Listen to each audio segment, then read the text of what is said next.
प्रिय श्रोताओं, हमेशा की तरह श्री गणेश ज्ञान गंगा चैनल में आपका स्वागत है। शिव, गणेश और पार्वती, गणेश के जन्म की कथा। हम आपको कहानी सुना रहे हैं कि किस तरह शिव ने गणेश का सिर काट दिया और बता रहे हैं कि लोकप्रिय धारणा के विपरीत उनके सिर के बदले हाथी का नहीं है, बल्कि शिव के विचित्र साथियों, जिन्हें गण के नाम से जाना जाता है, उनके सरदार का सिर लगाया गया था। प्रिय श्रोताओं, आपसे सादर अनुरोध है कि ये भगवान श्री गणेश जी की कहानी पूरी सुने, वीडियो को स्किप बिल्कुल ना करें और वीडियो को लाइक और शेयर करें तथा हमारे चैनल श्री गणेश ज्ञान गंगा को सब्सक्राइब करना ना भूलें। गणेश जी की कथा। शिव एक तरह के घूमते फिरते रहने वाले पति थे। वह लगातार कई कई सालों तक घूमते रहते थे। वे कहीं भी चले जाते थे। उन दिनों कोई सेल फोन और ईमेल नहीं हुआ करते थे, इसलिए जब वह जाते थे तो पार्वती का उनके कोई संपर्क नहीं रहता था और वह काफी अकेलापन महसूस करती थी। साथ ही शिव प्रकृति को देखते हुए उन्हें मानव मूल का नहीं, पक्ष स्वरूपी माना जाता था। इसलिए पार्वती उनके बच्चे को जन्म नहीं दे सकती थी, तो अपने अकेलेपन और इच्छा के कारण और मातृत्व भाव की वजह से उन्होंने एक शिशु को बनाने और उसमें प्राण फूंकने का फैसला किया। उन्होंने अपनी एक चीज ली, अपने शरीर पर लगे चंदन के लेप को तेल के साथ मिलाकर एक शिशु रूप दिया और उसमें जीवन डाल दिया। यह भले ही दूर की कौड़ी लगे, लेकिन आजकल विज्ञान में भी इस तरह की चर्चा होती है। अगर कोई आपसे एक एपिथेलियल सेल ले ले तो किसी दिन हम उससे आपका कुछ बना सकते हैं। पार्वती ने उसमें प्राण फूंक दिए और एक बच्चे ने जन्म ले लिया। शिव ने गणेश का सिर क्यों काटा? कुछ साल बाद जब वह लड़का करीब 10 साल का था, तब शिव अपने गणों के साथ लौटे। पार्वती स्नान कर रही थी और उन्होंने उस छोटे बच्चे से कहा, ध्यान रखना कि कोई इस तरफ ना आने पाए। लड़के ने कभी शिव को देखा नहीं था, तो जब वह आए, लड़के ने उन्हें रोक दिया। शिव दूसरे ही मूड में थे, रुकने के लिए तैयार नहीं थे, तो उन्होंने अपनी तलवार निकाली और उस लड़के का सिर काट दिया। फिर पार्वती के पास आए।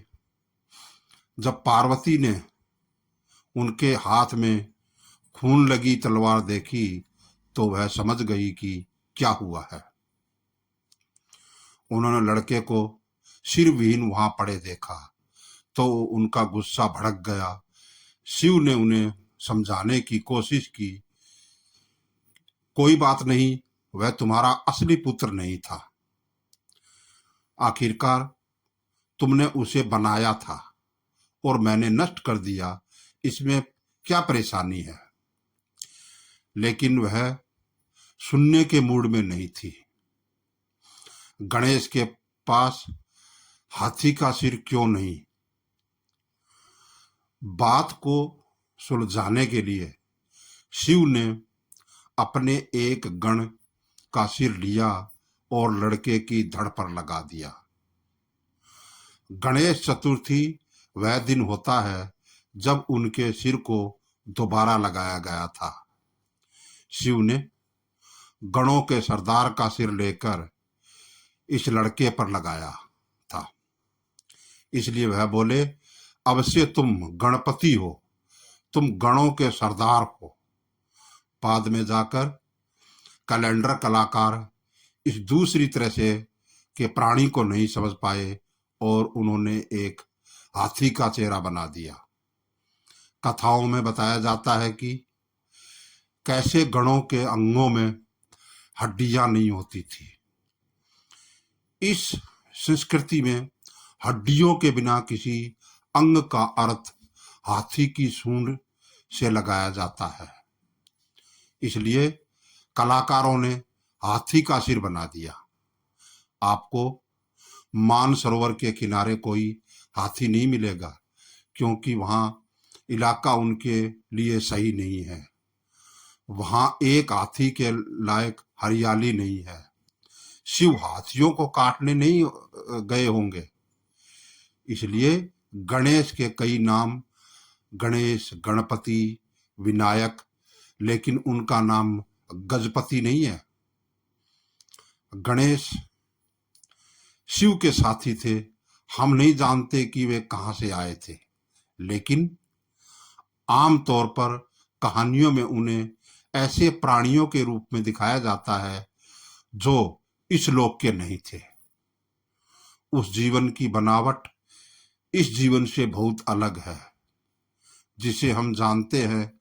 आजकल आधुनिक बायोलॉजी साफ साफ कहती है कि एक कोशिका वाले जानवर से जीवन के सभी जटिल रूपों की मनुष्य की रचना हुई। लेकिन जीवन की मूलभूत प्रकृति वही है, उसमें बदलाव नहीं हुआ है।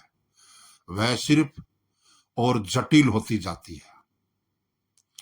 लेकिन गणों के जीवन का बनावट हमारे जैसी नहीं थी। वे धरती पर नहीं बने थे और उनके अंग बिना हड्डियों के थे।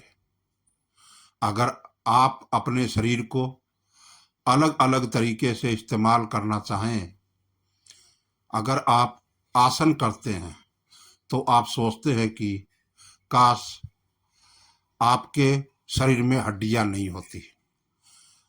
यह पर हर योगी का सपना होता है कि एक दिन उसके अंगों में हड्डियां नहीं होगी, ताकि वह जो चाहे वह आसान कर सके। गोल मटोल विद्वान।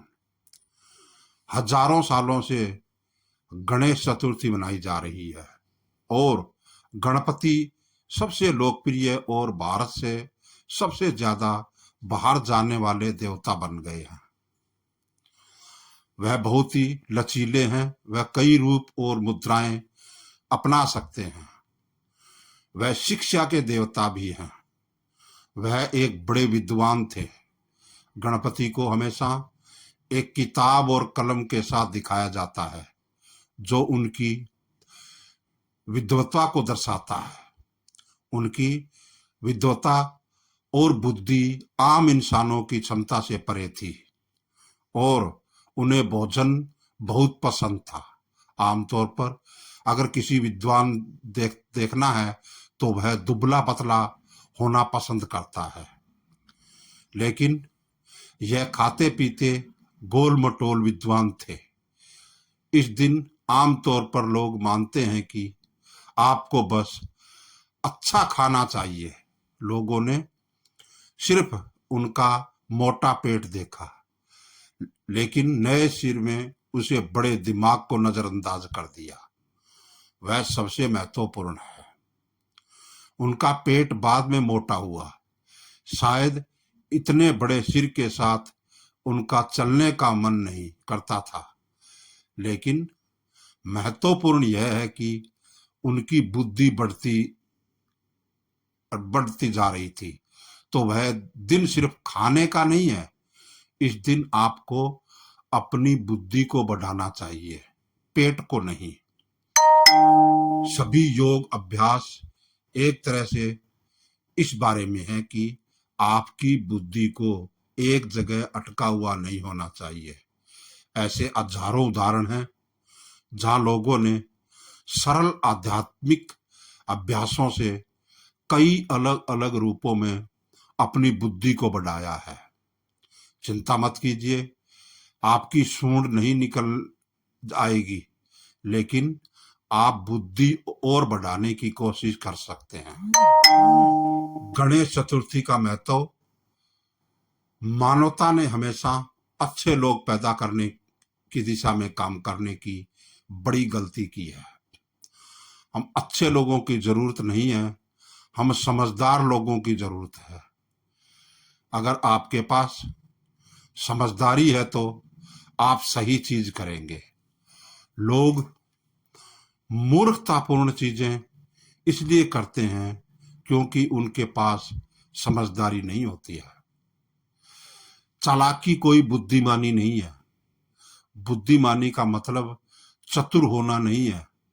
अगर आप वाकई बुद्धिमान हैं तो आप 100% अस्तित्व के तालमेल में होंगे, क्योंकि बुद्धिमान होने का कोई दूसरी तरीका नहीं है।